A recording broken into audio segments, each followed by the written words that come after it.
오늘 하나님께서 우리를 위해 싸우시는 시간이라는 제목으로 말씀을 드리겠습니다. 어떤 예전에 기억나는 사건이 하나 있는데 어떤 형제가 있었는데 동생이 중학교 1학년 학생과 막 싸우던 장면이 있었습니다. 근데 그 힘이 붙여갖고 그 같은 1학년인데도 불구하고 계속 싸움에서 밀리고 있는 거예요. 그런데 그 순간에 갑자기 어디선가 그 동생의 형이 확 나타나더니 밀고 있는 그 동생 중학생 1학년을 딱 붙잡으면서 멱살을 잡으면서 동생한테 너 가만히 있어 하더니 그 중학교 1학년을 막 두들겨 패갖고 싸움이 싹 정리가 됐습니다.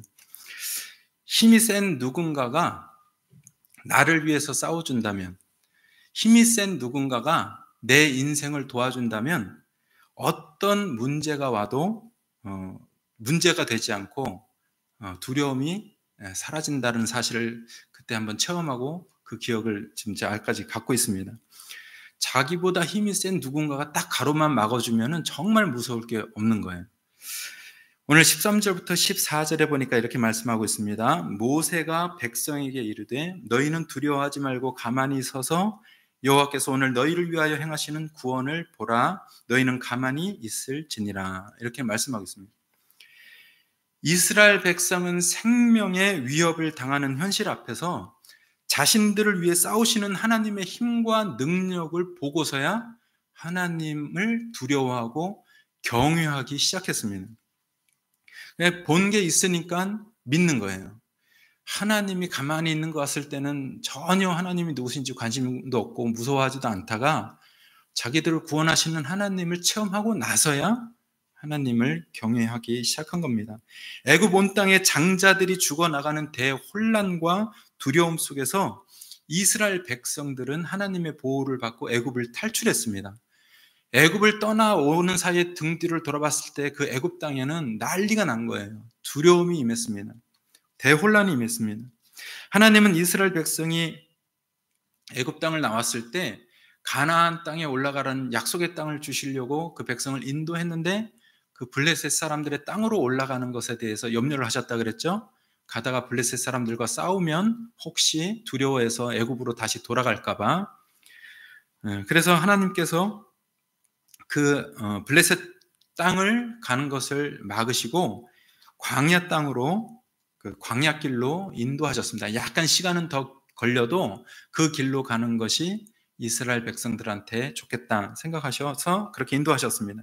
그런데 그 길에 문제가 있는데 그 길에는 홍해 바다를 건너야 되는 문제가 있는 겁니다. 바로 왕이 정신이 들었어요. 장자들이 다 죽어나가는 그 밤을 지나가고 나서 보니까 이제 정신이 드는 거예요. 죽을 아이들은 다 죽었거든요. 돌이킬 수가 없는 거예요. 죽은 아이를 다시 살려낼 수도 없고. 그러니까 정신이 드니까 원래대로 바로는 또 완악한 마음이 일어났습니다. 이거는 또 뭐냐? 하나님에 대한 두려움을 갖지 않고 또 고집스러운 마음이 일어난 겁니다. 바로 왕은 이스라엘 백성이 광야에 갇힌 꼴이 아니냐, 저 앞에 홍해 바다가 있는데 거기를 어떻게 건너가냐, 분명히 그 사이에서 막혀 있을 거다. 그것을 깨닫고 군대를 이끌어서 그 이스라엘 백성들을 쫓아가기로 결정을 했습니다. 정신을 차려보니까 수백 년 동안 자신들이 부렸던 종들, 수백 년 동안 자신들이 경제의 근간이 되도록 사용했고 부려먹었던 그 노동력이 한순간에 없어지는 게 너무나 아까운 겁니다. 생각을 해보니까. 장자의 죽음은 이제 돌이킬 수가 없는 거예요. 현실이잖아요. 현실을 딱 깨달으니까 돈 생각이 나는 겁니다. 본전 생각. 하나님의 능력과 위험 앞에서 순복하기보다는 값싸게 부려먹었던 노동력이 너무나 아깝고 그냥 놓치기에는 아쉬운 마음들이 막 차오르는 겁니다. 인간의 탐욕이라는 것은 살아계신 하나님께 대한 두려움보다 훨씬 큽니다. 하나님을 두려워하는 마음보다는 우리 탐욕이 더 커요. 돈에 대한 두려움, 하나님에 대한 두려움, 어느 게 더 크냐면 돈에 대한 두려움이 훨씬 큽니다. 그것이 이제 자연인이에요. 믿지 않는 사람들, 하나님을 모르는 사람들의 심성입니다. 결국 하나님을 부정하고 거역하고 군대를 동원해서 이스라엘 백성을 다시 잡아오려고 뒤를 쫓았습니다. 이스라엘 백성의 앞길에는 홍해 바다가 놓여 있었고 뒤로는 그 당대의 최고의 군대라는 애굽의 군대가 아무 무장도 돼 있지 않는 이스라엘 백성들을 뒤쫓아오고 있었습니다. 이스라엘 백성은 자신들의 처한 현실을 알고 어떻게 했을까요? 하나님을 강하게 믿었을까요? 심한 두려움에 빠졌을까요? 예, 심한 두려움에 빠진 겁니다. 이 두려움이 얼마나 컸든지 우리가 왜 광야에서 이렇게 죽게 하느냐, 차라리 돌아가서 다시 애굽 백성을 섬기는 게 낫다 하고 또 이끌고 나온 또 모세를 그렇게 원망을 하는 겁니다. 이스라엘 백성은 다시 돌아가 애굽 사람들을 섬기는 것이 정말로 광야에서 죽는 것보다 낫다고 정말로 생각했어요. 그냥 해본 말이 아니라 그렇게 어리석습니다. 자신들을 억압하고 자신들의 정체성이 뭔지도 모르고 하나님을 잃어버리고 살고 있는 그 땅으로 다시 돌아가는 것을 두려워하지 않았어요.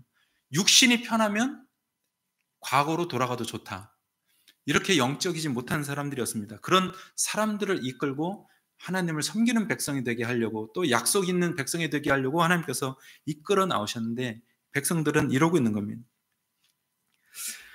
그런데 하나님은 그 심각하고 위태로운 상황 속에서 이 바로 왕의 완악한 마음을 이제는 완전히 하나님의 영광을 위한 수단으로 이제 삼겠다고 선언을 하셨습니다.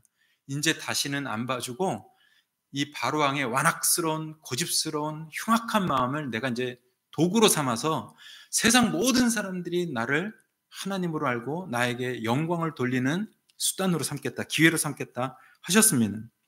하나님은 앞서가던 천사들을 진영 뒤로 돌리셨어요. 이스라엘 백성이 가는 길 앞에는 누가 있었어요? 하나님의 천사들이 있었습니다. 하나님의 천사가 백성들의 앞길을 인도해요. 여러분들의 앞길의 인생에는 아무것도 없어요? 뭐가 있어요? 네, 우리 앞길에는 천사가 있습니다. 하나님께서 인도하시는 가나안 땅, 하나님께서 인도하시는 하나님의 나라에 가는 사람들의 우리 인생 앞에는 여호와의 사자 천사가 있는 겁니다. 근데 이스라엘 백성 앞에 있던 그 여호와의 사자로 나온 천사들을 진영 뒤로 돌리셨어요. 천사가 뒤로 가니까 뭐가 따라가요? 구름 기둥도 따라갔습니다. 구름 기둥이 먼저 이스라엘 백성을 앞에서 인도했는데 구름 기둥이 이제 뒤로 천사들을 따라가서 이스라엘 백성과 애굽 군대 사이를 구름으로 어둡게 장막을 치는 거예요. 시간을 버시는 거죠. 그리고 뒤에 있던 불기둥은 거꾸로 이스라엘 진영의 앞쪽으로 이동해서 이스라엘 백성이 가는 어두운 밤길을 환하게 비춰주셨습니다. 하나님의 백성에게는 우리를 두렵게 하는 어둠 같은 막막한 무슨 일들이 벌어져도 앞에 갈 길을 인도받는 줄 믿습니다. 예. 그 당시에 전깃불이 있어요? 뭐가 있어요? 그렇지 않았어도 불기둥이 앞으로 나와서 이스라엘 백성을 갈 길을 보여주셨다고 했습니다.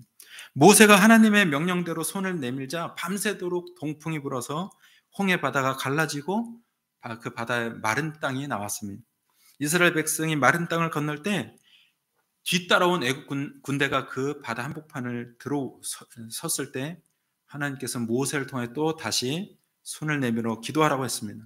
그 순간 바다 물벽이 쏟아져 내려서 애국 군대가 모두 몰살을 당했습니다. 여기서는 성경에서는 모두 몰살 당했다 그랬어요. 이렇게 해서 애국 사람들만이 아니라 이 홍해 바다를 건넜다는 소문이 가나안 땅에도 퍼지게 되는 거예요. 그러니까 애굽 사람들에게도 하나님은 영광을 받으시고 가본 적이 없는 가나안 땅에 먼저 소문이 퍼져서 이 이스라엘 백성들이 가나안 땅에 들어갈 때 전쟁을 승승장구할 수 있었던 겁니다. 두려움에 빠져서 하나님이 이스라엘 백성을 도우신다. 바닷물이 갈라진다.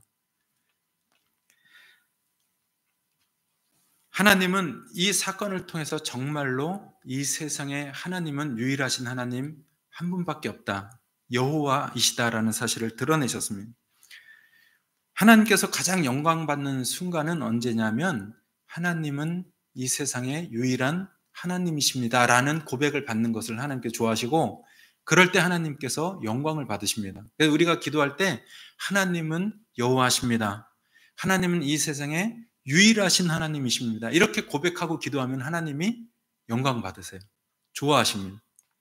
우리의 인생이 두려울 만큼 위험과 위기가 있을 때 하나님은 우리를 구원하시고 세상으로부터 영광을 받는 줄 믿으시길 바랍니다.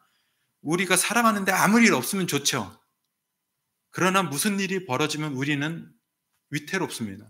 마음이 불안합니다. 두렵습니다. 그럴 때 하나님께서 우리에게 구원을 베푸시고 영광을 받으신답니다. 우리의 인생은 싸움터에 있는 시간과 같습니다.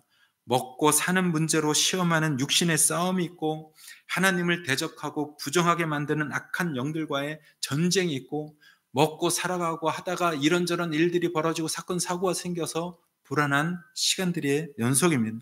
원인이 무엇이든지 세상은 우리를 세상의 힘과 권세에 굴복하게 만들려고 그런 일들을 우리에게 도전하는 겁니다. 그래서 결코 하나님의 힘과 능력 아래 보호받지 못하고 하나님의 사랑받는 존재가 되지 못하게 하기 위해서 우리에게 전쟁을 걸어오는 겁니다. 그래서 우리 인생에 싸움이 있는 겁니다. 그러나 우리 인생은 여호와 하나님께서 우리를 위해서 싸워 주시는 시간이라고 믿습니다.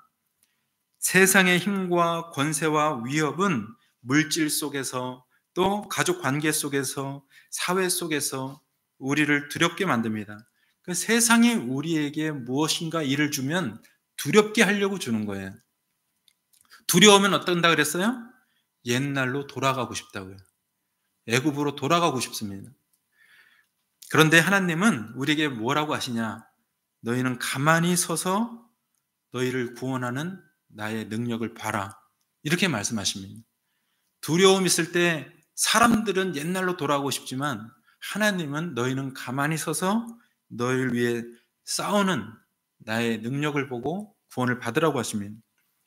그리고 기도하는 모세에게 이렇게 꾸짖습니다. 너가 왜 나에게 와서 기도하고 있느냐? 너희는 가던 길을 앞으로 나아가라, 이 말씀을 하셨어요. 앞으로 계속 나아가라고 했습니다.